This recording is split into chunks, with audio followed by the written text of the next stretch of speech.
In our people's eyes, you are a saint, you are a God-man, so we are very curious about your daily life. Could you describe to us about your daily life? It must be very different from...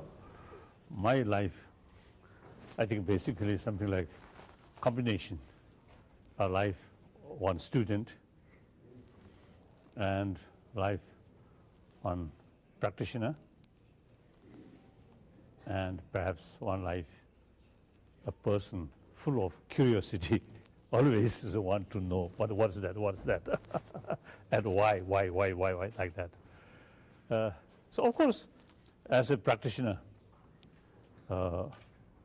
my day start 3:30 morning, then next 5 hours, for 5 hours meditation, and including prayer, and also some visualization, different variety of meditation.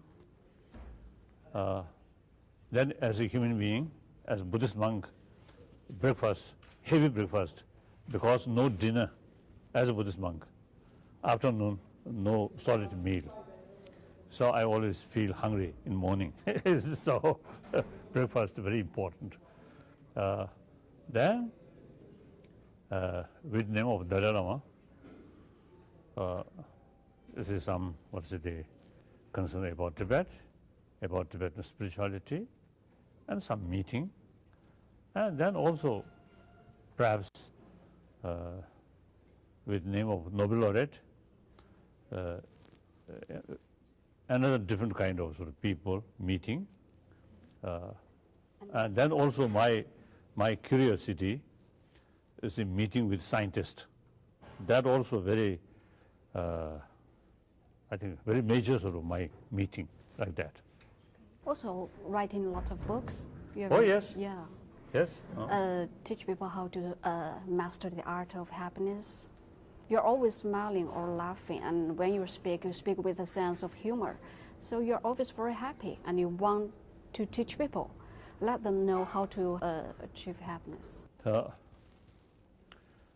As a Buddhist practitioner, and also student of Buddhism, particularly Nalanda tradition, I believe ultimate source of happiness within ourselves.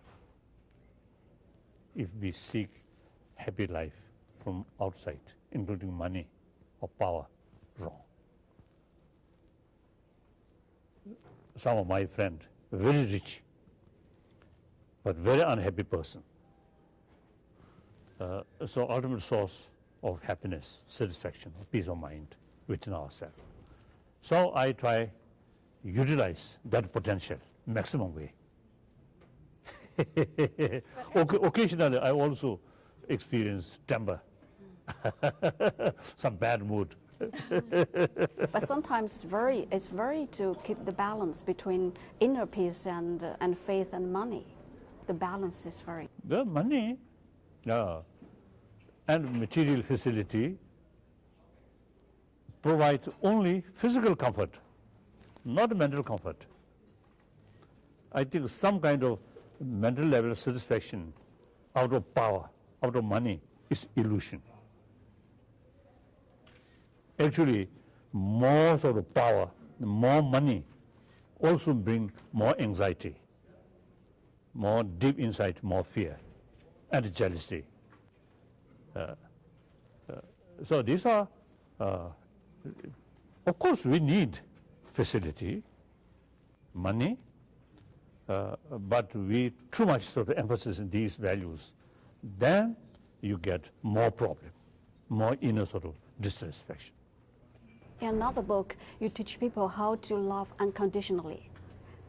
Yeah, that's what you are always doing. You never hate anybody, even if your rivals and those people who criticize you. I always make distinction. People and their behavior. Their behavior, their attitude, sometimes negative towards you. Okay, that's up to them. But as a people, they also deserve sort of affection. And also, directly or indirectly, They also part of we. I always emphasize now, according to today's reality, we must consider entire world is part of we, part of me. And basically, we are a social animal. One's own individual sort of happy life, successful life, depend on the rest of the community. So community is basis of one's own fortune, one's own happy life. So we must respect them. We must appreciate them. We must take care of them. So here, make distinction. Action and actor. Action is concerned, sometimes unjust action. For example, unjust action, sometimes you need opposition or oppose. But actor is concerned, still same human being. So it deserves our genuine sense of love, sense of the concern of their well-being. Could you see the possibility of reconciliation with Chinese government? Oh, yes. Have you ever thought about the chance of going home again? Oh yes, we always feel that. And actually, many Chinese friends expressing full support about my approach, not seeking separation. Solution within the People's Republic of China, within the Constitution. So it is possible, very possible. Even with authoritarian system, I think there is possibility.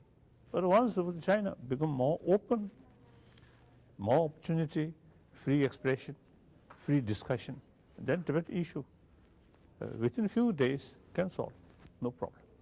Yesterday, outside the Rogers Center, there are some protesters. Do you have some words to them? I want to meet them.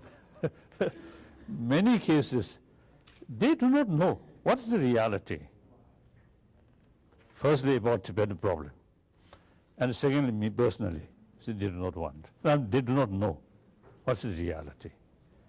So they got some kind of confusion. Some people are praising me. Some people consider I'm a living demon. So I want to meet them, explain what their real reasons to come to me. I want to listen.